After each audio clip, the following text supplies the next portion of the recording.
రైతు హక్కుల కోసం చాలా స్ట్రగుల్ చేశారు. ఫస్ట్ టైం ఆయన ఇది చేశారు. ఫార్మర్స్ రైట్స్ కోసం చాలా స్ట్రగుల్ చేశారు.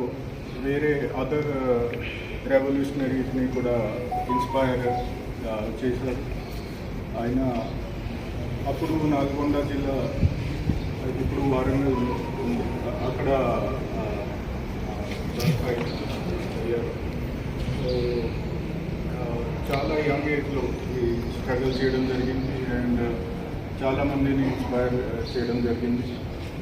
అండ్ ఇప్పటి వరకు ఆ ఎఫెక్ట్ ఫీల్ చేస్తున్నాము. ఫార్మర్స్ రైట్స్ కోసం ఇప్పుడు కూడా చాలా అవేర్నెస్ ఉంది and he was one of the first persons to talk for farmers rights. So ఈరోజు చాలా సంతోషం. ఇక్కడ ప్రభుత్వం ఆదేశాల మేరకు ఈ ప్రోగ్రామ్ దినోత్సవం నిర్వహించడం జరుగుతుంది. సో వారి జీవితంతో చాలా నేర్చుకోవాలి. ఫార్మర్స్ రైట్స్ కోసం, వీకర్ సెక్షన్స్ రైట్స్ కోసం చాలా స్ట్రగల్ చేయాలి అండ్ ఆఫీషియల్స్ కూడా అట్లాగే పనిచేయాలి. Thank you. నుంచి టీడీఎస్ కింద సన్నా బియ్యం డిస్ట్రిబ్యూషన్ జరుగుతుంది.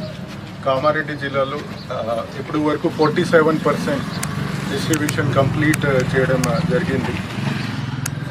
ఇక్కడ ఈరోజు రామారెడ్డి ఈ ఎఫ్పిఎస్ షాప్లో అరౌండ్ 70% డిస్ట్రిబ్యూషన్ కూడా కంప్లీట్ అయింది.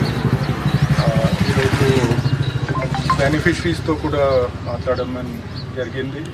చాలా సాటిస్ఫైడ్ ఉన్నారు. ఎక్కడైనా ఏమైనా ప్రాబ్లం వస్తే ఇమీడియట్లీ మా దృష్టిలో తీసుకురావాలి. క్వాంటిటీ అండ్ క్వాలిటీ మీద చాలా ఫోకస్ ఉంటుంది. Quantity as per entitlement whole FPS dealers ఇవ్వాలి. క్వాలిటీ కూడా సివిల్ సప్లైస్ డిపార్ట్మెంట్ నుంచి మానిటర్ చేయడం జరుగుతుంది.